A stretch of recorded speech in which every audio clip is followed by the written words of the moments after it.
Era uma manhã comum em Lisboa. O ar tinha aquela leve umidade que vem do mar. Parei em frente ao prédio do escritório e vi meu reflexo nos vidros da fachada. Aquele rosto parecia familiar, mas ao mesmo tempo deslocado. Eu não me sentia parte daquele lugar, mas também não me sentia totalmente de fora. Era como estar suspenso entre dois mundos. Lembro com muita clareza do meu primeiro dia de trabalho naquela empresa. Existem lugares que, mesmo antes de algo acontecer, já passam uma sensação estranha. Nada de concreto, nenhum sinal evidente, apenas aquela intuição silenciosa de que algo não está certo. Naquela manhã, eu sentia exatamente isso. Respirei fundo, tentei afastar os pensamentos negativos e entrei. Assim que atravessei a porta, tive a sensação de ter entrado em outro universo. Os corredores largos, as mesas organizadas, a distância calculada entre as pessoas, tudo indicava que aquela era uma empresa grande. Ninguém corria, mas ninguém andava devagar. Havia um ritmo próprio, quase mecânico. Pessoas que faziam as mesmas tarefas todos os dias, mas agiam como se estivessem realizando o trabalho mais importante do mundo. Eu era estagiário, e naquela empresa isso significava quase ser invisível.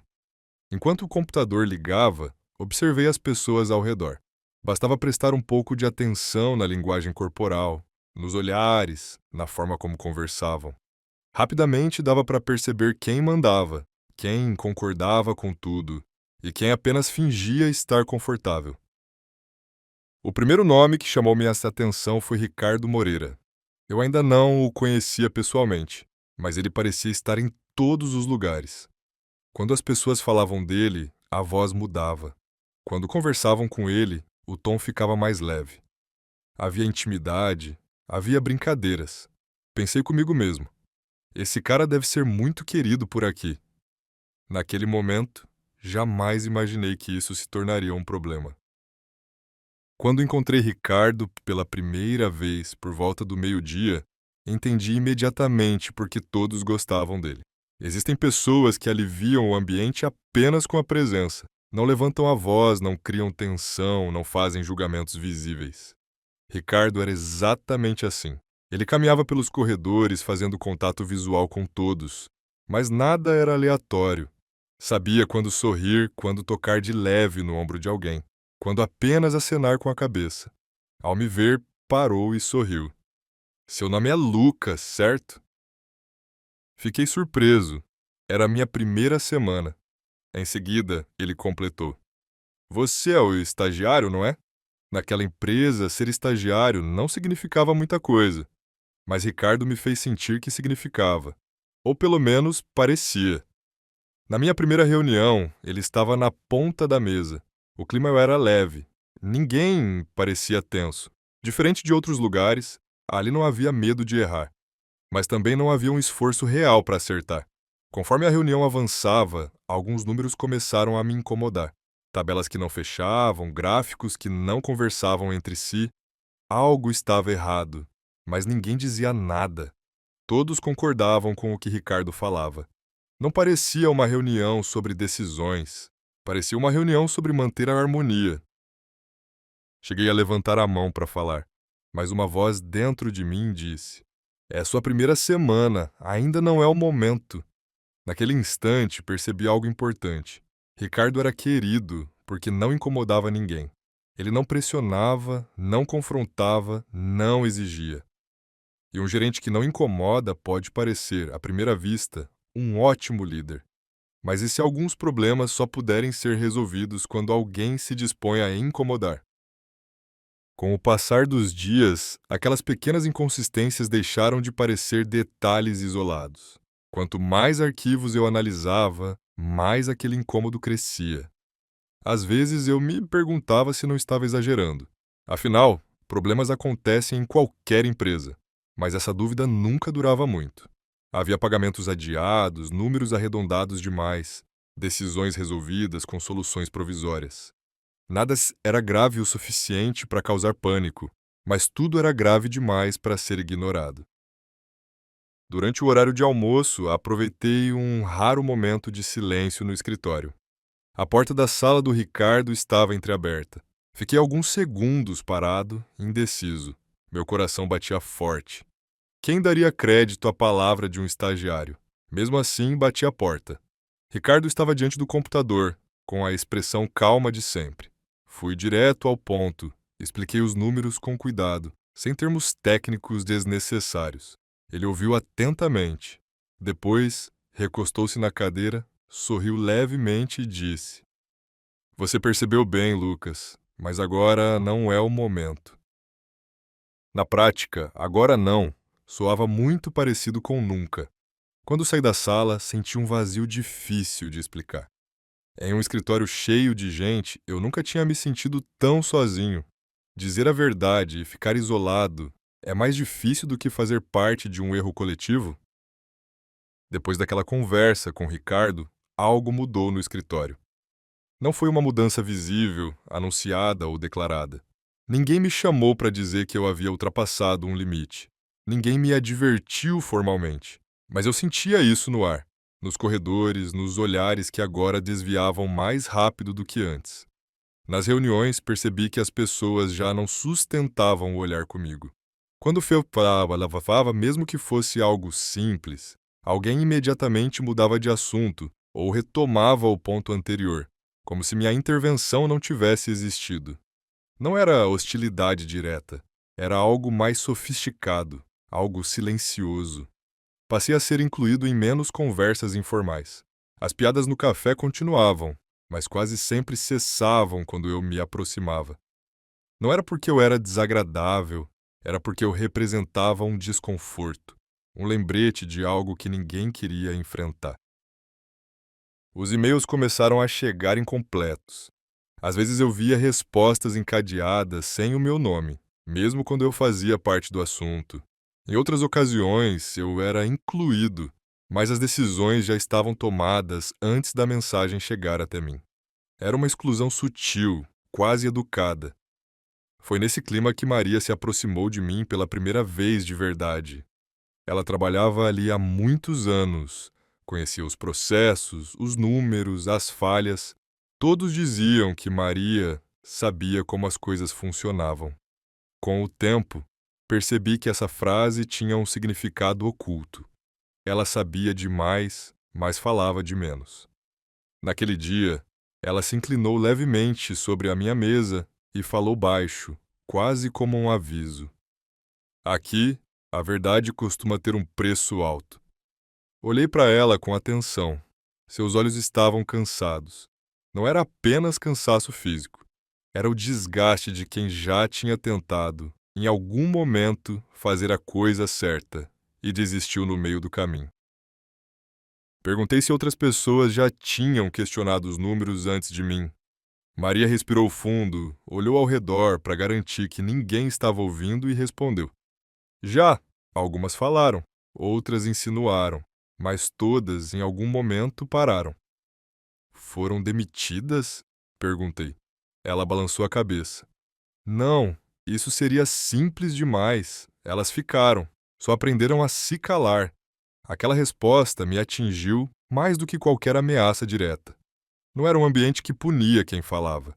Era um ambiente que ensinava, com o tempo, que falar não valia a pena. Naquele dia, voltei para casa com uma sensação estranha. Não era medo, era a percepção clara de que eu estava entrando em um território onde as regras não eram escritas, mas eram seguidas com rigor, e eu já tinha quebrado uma delas. Com o passar das semanas, os efeitos daquilo que eu tinha percebido nos números começaram a aparecer fora das planilhas, primeiro de forma discreta, quase imperceptível, depois, cada vez mais evidente. Alguns pagamentos passaram a atrasar, não de forma alarmante, mas o suficiente para gerar pequenas justificativas internas. É só um ajuste de fluxo. O mercado está instável. Semana que vem normaliza. Essas frases começaram a circular com frequência. As reuniões importantes eram adiadas. Sempre havia um motivo plausível. Um fornecedor que não respondeu. Um relatório que ainda não estava pronto. Um diretor que precisou viajar. Nada grave o suficiente para causar alarme, mas constante o bastante para indicar um padrão. O mais curioso era o clima do escritório. Não havia pânico, não havia tensão aberta. As pessoas continuavam rindo, almoçando juntas, falando de séries e viagens. Era como se a realidade financeira estivesse acontecendo em outra empresa, não naquela. Ricardo continuava sendo o mesmo. Calmo, gentil, sempre com palavras que acalmavam qualquer inquietação. Quando alguém levantava uma dúvida mais direta, ele respondia com serenidade. Vamos com calma. Não podemos administrar a empresa pelo medo. Mas ninguém estava com medo, pelo menos não externamente. O que havia ali era negação. Em uma reunião do setor financeiro, algo raro aconteceu. Um analista, visivelmente desconfortável, fez uma pergunta direta. Isso não está ficando arriscado demais? O silêncio tomou a sala por alguns segundos. Todos olharam para Ricardo. Ele manteve o tom tranquilo.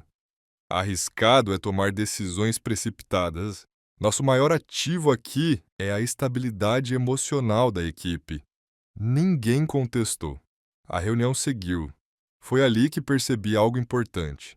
Ricardo não era alguém que ignorava os problemas por maldade. Ele realmente acreditava que manter o ambiente agradável era mais importante do que enfrentar conflitos. Para ele, liderar significava não desagradar. Mas empresas não quebram apenas por decisões ruins. Muitas quebram porque decisões necessárias são adiadas repetidas vezes. Naquela noite, sentado na minha mesa, já quase vazia, observei o escritório silencioso. Pensei em como tudo ali funcionava como um organismo que se recusava a reagir a uma infecção. O corpo parecia saudável por fora, mas algo se espalhava por dentro. E ninguém queria ser o médico que daria o diagnóstico. Com o tempo, comecei a observar Ricardo com mais atenção, não como funcionário, mas quase como um estudioso observa um padrão de comportamento. Quanto mais os problemas cresciam, mais tranquilo ele parecia. Era como se a gravidade da situação tivesse o efeito oposto sobre ele. Onde outros líderes ficariam tensos, ele se tornava ainda mais sereno.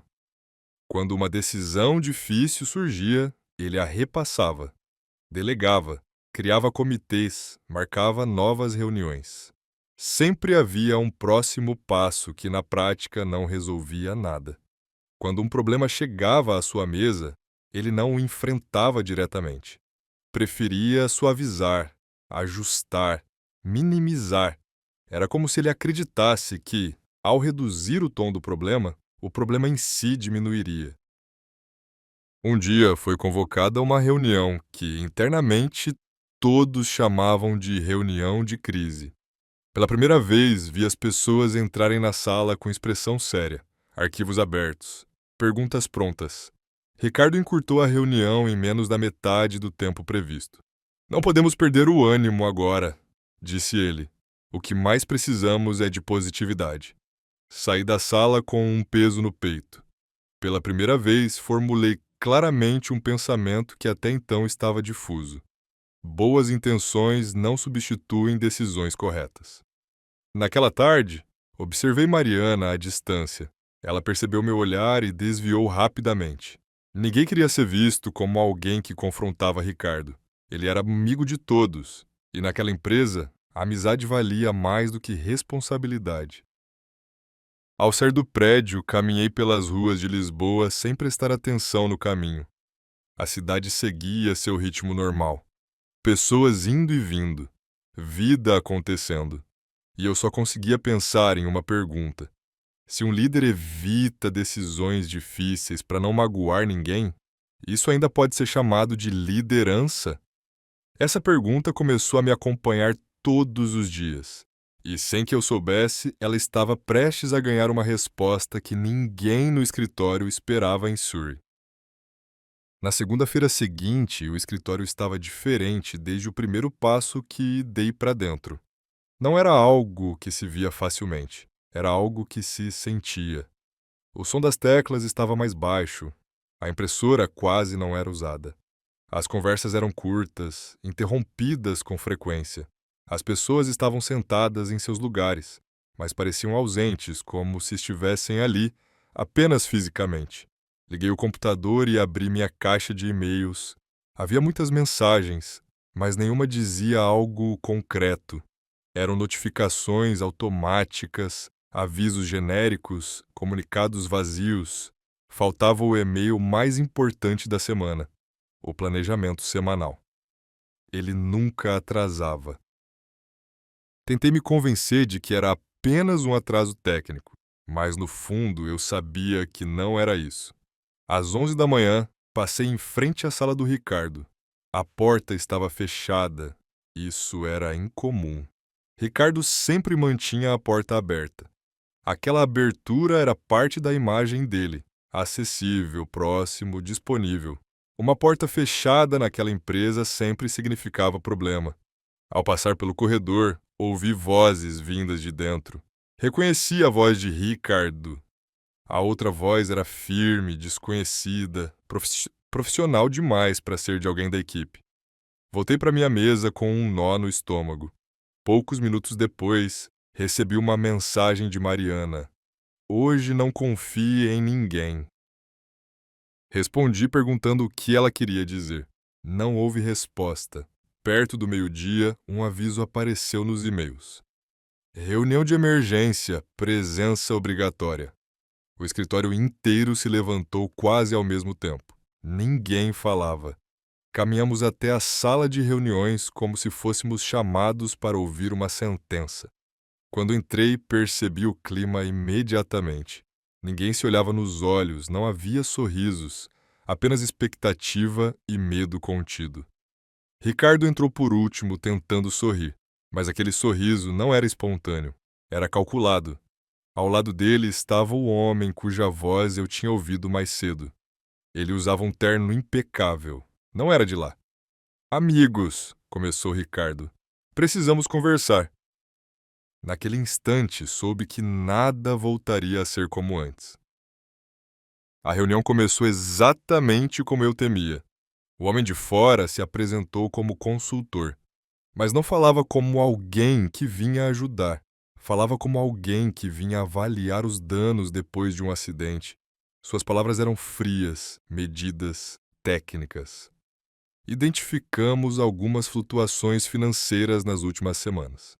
Flutuações. A palavra soou absurda. Era como chamar um incêndio de excesso de calor. Os slides começaram a passar. Gráficos em queda, linhas descendentes, números que confirmavam tudo o que eu tinha visto meses antes, quando ainda havia tempo de agir. As pessoas começaram a se mexer nas cadeiras. Alguns fingiam anotar, outros olhavam para o celular sem realmente ver nada. Todos pensavam a mesma coisa. Como chegamos até aqui? Ricardo tentou intervir algumas vezes. Falava sobre o mercado, sobre fatores externos, sobre períodos temporários. Mas suas palavras já não tinham o mesmo efeito. Pela primeira vez, elas pareciam frágeis. Eu senti algo subir dentro de mim, uma mistura de frustração e necessidade. Levantei a mão. O consultor parou. Todos olharam para mim. Ricardo hesitou por um segundo antes de permitir que eu falasse. Isso não começou agora, disse eu. Esses sinais existem há meses. Foram ignorados. O silêncio que se seguiu foi pesado, tenso. O consultor me olhou com interesse, depois olhou para Ricardo. Foi naquele momento que vi medo nos olhos de Ricardo pela primeira vez. Não medo do fracasso da empresa, medo de perder o controle da narrativa. Depois da reunião, ninguém se aproximou de mim. As pessoas saíram rapidamente, evitando qualquer contato. Quando voltei para minha mesa, minhas mãos ainda tremiam, mas eu não me arrependia. Mariana se aproximou. Agora você está na mira, disse ela. Eu sempre estive, respondi. Só ficou visível agora. Depois daquela reunião, o escritório mudou de comportamento comigo. Antes, eu era ignorado. Agora, eu era observado. Cada e-mail que eu enviava parecia ser lido com atenção excessiva. Cada comentário meu era interpretado como crítica. Pequenos erros que antes passavam despercebidos. agora ganhavam destaque. Era claro que estavam procurando algo, uma justificativa. Certa noite, fiquei no escritório até mais tarde. A maioria já tinha ido embora. O silêncio era quase absoluto. Enquanto organizava alguns arquivos, ouvi vozes vindas da sala do Ricardo. Não podemos manter ele aqui assim, dizia Ricardo. Ele está afetando o clima da equipe. Outra voz respondeu. O problema não é ele, é o exemplo que ele dá. Naquele momento, tudo se encaixou. Não se tratava mais de desempenho, nem de números. Tratava-se de controle. Ao sair do prédio naquela noite, tomei uma decisão silenciosa. Eu não jogaria esse jogo pelas regras deles. Mas também não sairia imediatamente. Eu ficaria observando, anotando, esperando, porque às vezes o silêncio não é recuo, é estratégia. Naquela semana, o escritório entrou em um estado estranho de espera. Os dias passavam, mas nada avançava. As pessoas chegavam no horário, sentavam-se em suas mesas, abriam os computadores e esperavam. Ninguém falava em voz alta, ninguém fazia perguntas difíceis, ninguém tomava decisões reais. Era como se todos estivessem apenas tentando sobreviver ao dia seguinte. Eu já tinha visto esse tipo de ambiente antes, mesmo que nunca tivesse vivido algo assim por dentro. Era a letargia silenciosa que surge antes do colapso. Não havia pânico, não havia gritos. Havia apenas uma calma artificial, sustentada pelo medo de ser o primeiro a dizer algo errado. Todas as manhãs, antes de ligar o computador, eu ficava alguns segundos olhando para a tela preta. Antes, trabalhar ali me dava uma sensação de propósito. Agora, ao atravessar a porta do escritório, sentia um peso no peito, como se o ar estivesse mais rarefeito. O escritório já não parecia um local de trabalho. Parecia uma sala fechada, sem janelas, onde o oxigênio diminuía lentamente. Ricardo começou a aparecer cada vez menos. Antes ele circulava pelo escritório, tocava no ombro das pessoas, fazia comentários leves, criava proximidade. Agora, passava o dia trancado na sala ou correndo de reunião em reunião com a alta administração. Mas aquela correria não era busca por solução. Era uma tentativa desesperada de ganhar tempo. Numa tarde, Mariana se aproximou da minha mesa com uma pasta nas mãos. Não se sentou. Ficou de pé. Esse detalhe sozinho já dizia muita coisa. Quero que você veja isso, disse ela. Abri a pasta. Relatórios, planilhas, números, datas, pequenas anotações escritas à mão. Tudo aquilo me era extremamente familiar, porque eu já tinha visto a maior parte daquilo meses atrás. Você mostrou isso ao Ricardo? Perguntei. Mariana soltou uma risada curta, amarga. 3 vezes, e nas 3 ele disse a mesma coisa. Agora não é o momento. Ela fez uma pausa e continuou. Sabe o que mais me incomoda? Ninguém aqui é mal intencionado. Ninguém quer destruir a empresa. Mas todo mundo espera que exista um vilão. Aquela frase ficou ecoando na minha cabeça, porque era verdade. Não havia vilões, mas o resultado era exatamente o mesmo. Com o passar das semanas, uma palavra começou a circular pelo escritório. Ninguém dizia em voz alta, mas ela estava presente em cada conversa interrompida, em cada olhar desconfiado, em cada e-mail escrito com cuidado excessivo. Redução. Essa palavra mudou tudo. As pausas para o café ficaram mais curtas. Os e-mails ficaram mais frios. As pessoas passaram a revisar mensagens 3 vezes antes de enviar. Agora, ninguém tentava proteger o trabalho. Todos tentavam proteger o próprio cargo. Isso criou um ambiente ainda mais perigoso. Para não errar, ninguém arriscava. Para não se destacar, ninguém assumia a responsabilidade. Porque ser o primeiro a errar significava ser o primeiro da lista.